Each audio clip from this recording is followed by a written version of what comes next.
Make in India सप्ताहात देश आणि विदेशातील शेकडो गुंतवणूकदारांनी महाराष्ट्रात उद्योग उभारण्यासाठी तब्बल 8 लाख कोटी रुपयांचे सामंजस्य करार केलेत।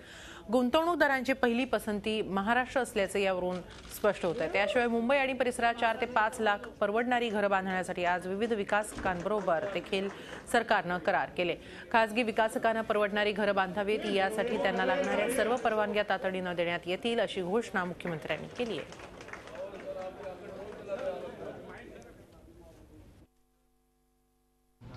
Make in India make in Maharashtra या सप्ताहाच्या अंतर्गत महाराष्ट्रामध्ये गुंतवणूक व्हावी याकरता आम्ही प्रयत्न करत होतो।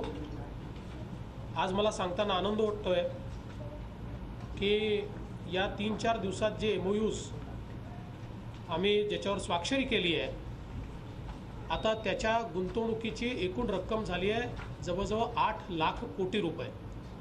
8 लाख कोटीची गुंतवणूक वेगवेगळ्या क्षेत्रांमध्ये आणि राज्याच्याही वेगवेगळ्या भागामध्ये ही गुंतवणूक या ठिकाणी होणार आहे। ज्या विकासक संघटना आहेत त्या संघटनांसोबत अफोर्डेबल हाऊसिंगच्या संदर्भातले काही MOUs आता आम्ही करणार आहोत की ज्यातनं मोठ्या प्रमाणात 4 ते 5 लाख अफोर्डेबल घरं ही मुंबई आणि MMRच्या परिसरात प्राप्त होतील असाही आमचा MOU होतो आहे। झी 24 तास रहा एक पाऊल पुढे।